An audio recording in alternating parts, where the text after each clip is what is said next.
గణేష్ ఇంకొకటి, ఇప్పుడు రజనీకాంత్ కలిసారు ఇవాళ స్టాలిన్ని, అంటే డిఎంకేని అంటే మామూలుగా ఆయన ఓడిపోయిన తర్వాత స్వయంగా ఆయన కూడా అక్కడ ఓటమి పాలయ్యారు స్టాలిన్ కాబట్టి రజనీకాంత్ వెళ్ళి స్టాలిన్ని కలిశారు.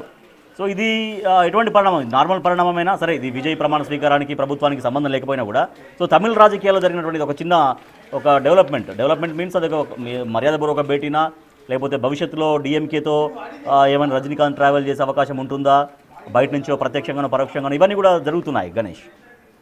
అంటే రజనీకాంత్ మనం అత్యంత అదృష్టవంతుడైన దురదృష్టవంతుడని చెప్పాలి. ఎందుకంటే తమిళనాటలోనే ఆయనకున్నంత ఫాలోయింగ్ ఎక్కడ మనకు కనిపించదు. ఎందుకంటే ఆయన తలైవగా ఆయన చూస్తున్న తీరు కావచ్చు, ఆయన్ని చాలా వరకు ఒక పెద్ద ఇదిగా చూస్తారు వాళ్ళు. ఎందుకంటే ఆయన సినిమా విడుదల దగ్గర నుంచి కావచ్చు, మిగతా చోట్ల నుంచి కావచ్చు, అనేక అంశాలు మనకు కనిపిస్తుంటాయి. అలాంటిది ఆయన పార్టీ పెట్టడానికి ఎంత సన్నాహాలు చేశారంటే నిజంగానే ఊగిపోయింది అక్కడ. ఎందుకు తమిళనాడు అంతానే ఏం కాబోతుంది, జయలలిత బతికున్నప్పటి దగ్గర నుంచి కూడా ఒక చర్చ జరుగుతూనే ఉంది. ఆయన రాజకీయాల్లోకి వస్తారని రాజకీయ పార్టీకి సంబంధించిన అనేక సన్నాహాలు చేశారు, ఇవన్నీ చేశారు. ఆయన చేసిన తర్వాత చివరి దశ వరకు వచ్చిన తర్వాత ఆయన పార్టీ పెట్టకుండా ఆగిపోయిన పరిస్థితి కనిపిస్తుంది. దీనికి అనేక కారణాలు చెప్పారు.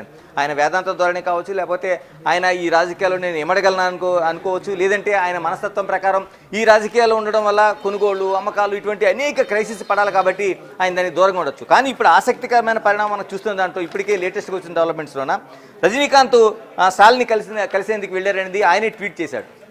ఆయన కలిశాడు వెళ్ళి, అంటే తమిళ పాలిటిక్స్లోనే ఒక ఆసక్తికరమైన చర్చ ఇది. ఎందుకంటే రాజకీయాలకు దూరంగా ఉన్నాడు ఆయన. రాజకీయ పార్టీ పెట్టాలా వద్దనుకుని అంత చర్చలు ఏళ్ల తరబడి చేసిన తర్వాత ఆయన పెట్టకుండానే రాజకీయ పార్టీ గుమ్మంద వరకు వచ్చి ఆగిపోయిన లీడర్ ఎవరైనా ఉన్నారైతే రజనీకాంత్ రే చెప్పాలి. ఎందుకంటే చాలా మంది ఆయన రాజకీయ పార్టీ కూడా ఉన్నారు. గణేష్, విజయ్ అంత అనూహ్య విజయాన్ని సాధించారు. సో కలవాల్సిన సందర్భం ఉంటే ఇప్పుడు ఖచ్చితంగా విజయ్ని వెళ్ళి కలవాలి. ఎంత పెద్ద సూపర్ స్టార్ అని ఇప్పుడు ఆయన ముఖ్యమంత్రి కాబట్టి విజయ్ని వెళ్ళి కలవాలి. గెలిచినప్పుడు సందర్భంలో వెళ్ళాలి, అభినందించాలి. అదే సినిమా రంగం నుంచి వచ్చినటువంటి యాక్టర్ అయిన కాబట్టి విజయ్ని కలవకుండా స్టాలిన్ కలిశారు ఎందుకు అనేటువంటి క్వశ్చన్ రేజ్ అవుతుంది ఇక్కడ.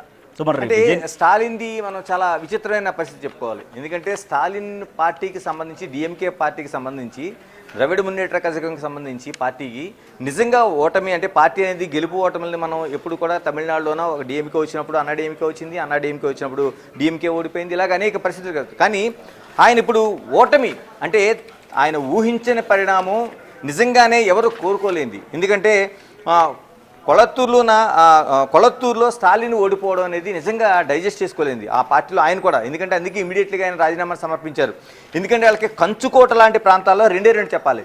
ఒకటి చపాకు సంబంధించిన తిరుపల్లికేని ఒకటైతే, మరోవైపు కొళత్తూరుని మనం రెండు చెప్పుకోవాలి. ఎందుకంటే వాళ్ళకి కంచుకోట లాంటి రెండు నియోజకవర్గాలు. ఎందుకంటే వాళ్ళ నాన్న కరుణానిధి కావచ్చు, ఇప్పుడు తన కొడుకును పోటీ చేయించిన ఉదయనిధి దయాకర్కి సంబంధించిన నియోజకవర్గంగా ఉన్న చపాక్ కావచ్చు, ఈ రెండు కూడా కీలకమైన నియోజకవర్గాలు. ఎక్కడైనా రాజకీయ పార్టీలోన వాళ్ళు పార్టీ ఓడిపోవచ్చు, లేకపోతే అధికారం కోల్పోవచ్చు. కానీ స్టాలిన్ లాంటి వ్యక్తి, అంటే ఈ మధ్య కాలంలో జరిగిన మోదీతో జరిగిన ఏదైతే ఒక సంఘర్షణ ఉందో కేంద్రంలోన, డీలిమిటేషన్ని మహిళా బిల్ని కలిపి ఆయన చేసిన దాంట్లో స్టాలిన్ చేసిన వ్యాఖ్యలు మనం కీలకంగా భావించాలి. ఎంత సవాల్ చేశాడంటే ఆయన 200లకు పైగా స్థానాలు నేను ఖచ్చితంగా గెలుచుకోబోతున్నాను. ఎందుకంటే మీరు మహిళలకు ద్రోహం చేసి ఒక డీలిమిటేషన్ కలిపి దాన్ని పెట్టారు కాబట్టి ఎక్కడ మీరే కావాలని మహిళలకు ద్రోహం చేశారు. కేంద్రం మోచేతి నీళ్లు తాగుతూ ప్రాంతీయ పార్టీలుగా దక్షిణాదిలో ఉండాల్సిన అవసరం లేదని పెద్ద సవాల్గా మాట్లాడారు ఆయన. అందుకే 234 స్థానాల్లో 200 స్థానాలు డిఎంకే గెలుచుకోబోతుంది, అధికారాన్ని చేపట్టబోతున్నాం సవాల్ చేసిన వ్యక్తి. అలాంటి వ్యక్తి ఇప్పుడు ఆయన నియోజకవర్గంలో, అంటే ఆయనకి కంచుకోటలా ఉండే నియోజకవర్గం, వాళ్ళ తండ్రి పోటీ చేసి అత్యధిక మెజారిటీతో గెలిచిన నియోజకవర్గం, ఆయన కూడా గతంలో పోటీ చేసి గెలిచిన నియోజకవర్గం, 7 సార్లు ఎమ్మెల్యేగా ఉన్న ఆయన ఇప్పుడు నిజంగానే కొళత్తూరులో ఓడిపోవడం అంటే చిన్న విషయం కాదు. నిజంగానే అలాంటి సందర్భంలోన చాలామంది పరామర్శ చేస్తారు. ఇప్పుడు విజయ్ కూడా ఆయన పరామర్శించినట్టుగా వార్తలు కనిపిస్తున్నాయి. అందుకని తమిళనాడులోన మనం చూడాల్సిందంటే రజనీకాంత్ మనస్తత్వాన్ని కావచ్చు, లేకపోతే మిగతా వాళ్ళని విజయ్ని కావచ్చు, రాజకీయాలు అనేవి రాజకీయ పార్టీలుగా వైరుధ్యాలు ఉండొచ్చు, సిద్ధాంతపరంగా ఉండొచ్చు, లేకపోతే వాళ్ళ అధికారం కోల్పోవడం ఉండొచ్చు. కానీ వ్యక్తులుగానో లేకపోతే మనుషులుగానో ఉండేటప్పుడు వాళ్ళంటే మనం మామూలుగా చూడాలి. రెండోది సినిమా ఫ్యామిలీ. మనం రజనీకాంత్కి అటు ఏదైతే స్టాలిన్ కుటుంబానికి మధ్య సంబంధాలు చూస్తున్నప్పుడు ఇప్పటిది కాదు, వాళ్ళ నాన్న దగ్గర నుంచి కూడా, కరుణానిధి దగ్గర నుంచి కూడా మంచి సంబంధాలు ఉన్న ఫ్యామిలీస్ అవన్నీ. అంటే రాజకీయాల్లో కక్షలు, అప్పటికప్పుడు తాత్కాలికంగా ఉన్న కుట్రలు, ఇవన్నీ వేరే చూద్దాం. కానీ వాళ్ళతో మంచి సంబంధాలు ఉన్నది. కానీ ఇప్పుడు స్టాలిన్కి జరిగింది అతిపెద్ద అవమానంగా చూడాలి. ఆయన పార్టీ అధికారం కోల్పోవడమే కాదు, ఆయన నియోజకవర్గంలో 7 సార్లు ఎమ్మెల్యేగా చేసిన ఆయన ఈ రోజున ఓటమి పాలయ్యాడు. ఇది చాలా స్టాలిన్ పార్టీ ఓటమి చవి చూడడం సరే, గెలిపోవడం సర్వసాధారణం, ఓకే. స్వయంగా అక్కడ ఎమ్మెల్యేగా కూడా ఓడిపోయారు ఆయన. సో అంటే ఎమ్మెల్యే ఓడిపోయినటువంటి స్టాలిన్ని వెళ్ళి కలిసారు రజనీకాంత్ అనేది ఇప్పుడు అది చర్చ యాక్చువల్గా.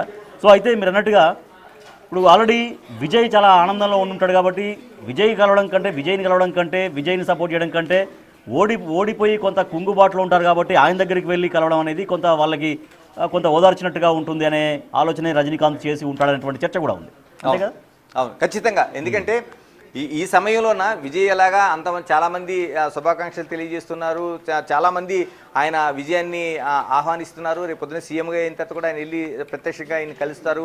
ఇలాగ అన్నీ జరుగుతాయి. ఎందుకంటే మనం ఒక్క ముక్కగా చెప్పుకోవాలంటే విజయం ఎప్పుడు ఒంటరి కాదు. విజయం ఎప్పుడు ఉన్నప్పుడు కూడా ఒంటరిగా ఉండదు, పరాజయం మాత్రం ఒంటరిగా మిగిలిపోతుంది. అలాంటి సందర్భంలో ఎవరైతే కష్టకాలంలో ఉండేటప్పుడు కనిపించే వాళ్ళే వ్యక్తులుగా అనుకుంటారు. కాబట్టి రజనీకాంత్ మనస్తత్వం ప్రకారం అలాంటి ఆలోచన ఏదో ఉండి ఉండొచ్చు. అందుకనే ఆయన ఇప్పుడు ఈ రోజున ట్వీట్ చేశారు, కలిసినట్టుగా బయటకు వచ్చారు.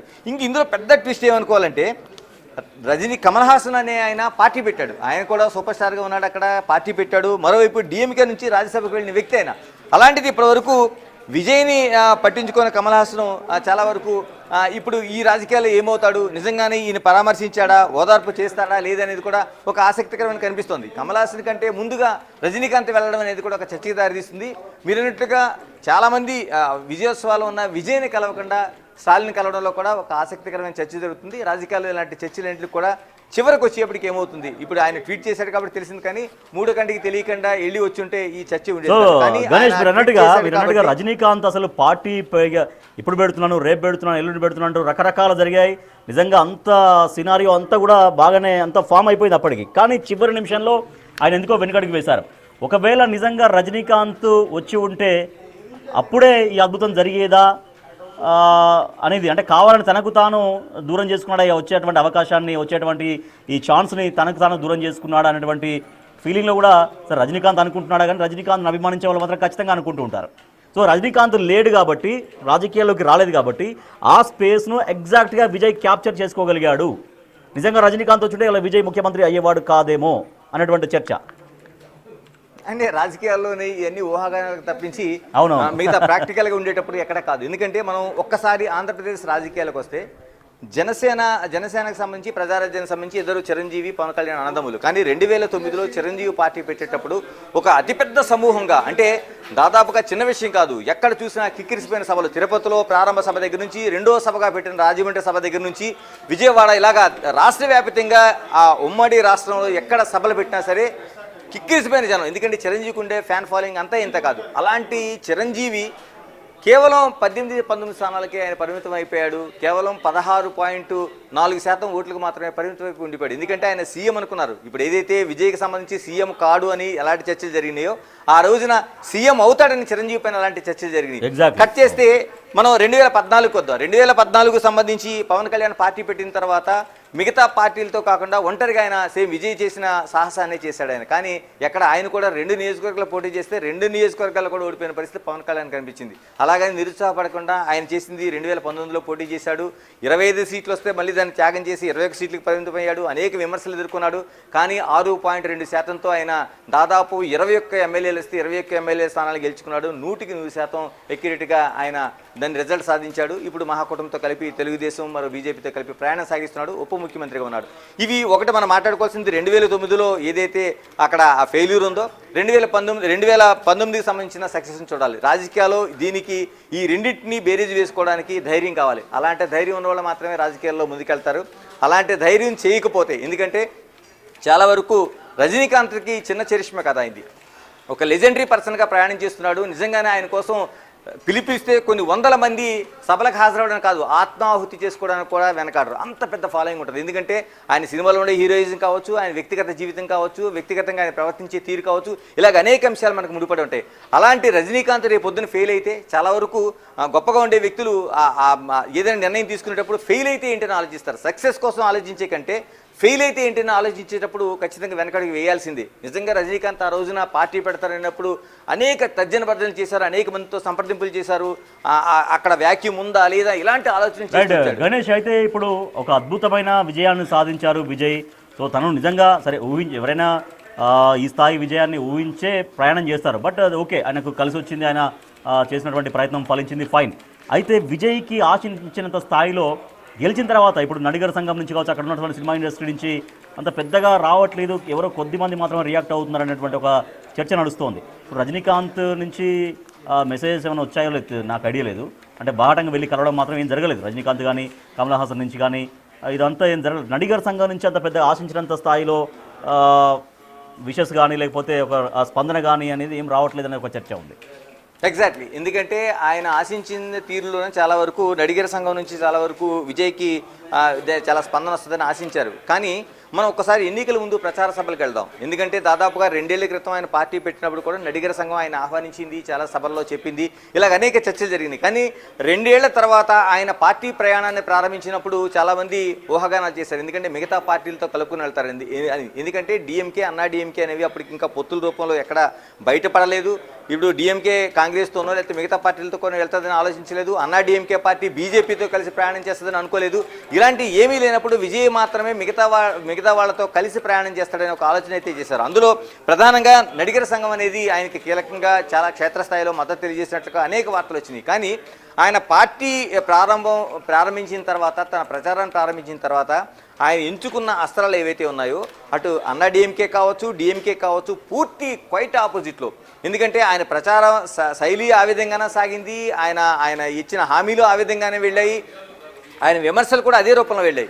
ఎందుకంటే ఆయన కేవలం జంజీ నుంచి ఒక మధ్యస్థంగా ఉండే వయసు వారిని టార్గెట్ చేసుకుని వెళ్ళినట్టుగా మనకు కనిపిస్తుంది. ఎందుకంటే గతంలో వచ్చిన సర్వేలు కావచ్చు, ఇవన్నీ కూడా దాదాపుగా 18 నుంచి 37 సంవత్సరాల వాళ్ళని ఖచ్చితంగా విజయ్ టార్గెట్ చేశాడు. వాళ్లే ఓటు బ్యాంక్ కాబోతున్నారు, వాళ్లే జయాల కారణం కాబోతున్నారని ఏదైతే విశ్లేషణలు వచ్చాయో విజయ్ గురి చూసి కుట్టినట్టుగా కనిపిస్తుంది. ఇందులో భాగంగానే ఆయన ఎక్కడ కూడా అటు నడిగర్ సంఘాన్ని కావచ్చు, లేకపోతే మిగతా కుల సంఘాలు కావచ్చు, లేకపోతే మేజర్ పార్టీలు ఉన్న సంఘాలు కావచ్చు, రాజకీయ పక్షాలను కావచ్చు, లేకపోతే మిగతా అనేక మంది మేధావులు కావచ్చు, ఎవరిని సంప్రదించలేదు. కేవలం ఆయన తనకు తానుగా నమ్ముకునే మాత్రం ప్రయాణం చేశాడు. ఆయన ఆ ప్రయాణంలో ఉన్న అన్ని నియోజకవర్గాల్లో 234 స్థానాల్లో కూడా ఆయన తన ప్రయాణాన్ని ప్రారంభించి ముందుకెళ్తున్నట్టుగా మనకు కనిపిస్తుంది. అదే విజయాన్ని అంటే 230 స్థానాల్లో ప్రయాణం చేస్తే ఆయన 108 స్థానాలను గెలుచుకున్నాడు. ఇప్పుడు ఆరోపణలు జరిగింది. అందుకనే నడిగర్ సంఘానికి సంబంధించింది ఇప్పుడు వాళ్ళు ఆ ముందు నుంచి కూడా ఆయన ఆ తెగదింపులు చేసుకుని ప్రయాణం చేశాడు కాబట్టి ఆయన ఎక్కడ పట్టించుకోలేదు. కాబట్టి వాళ్ళు కూడా ఇప్పటి వరకు దాన్ని ఎక్కడ బయటికి రాలేదు.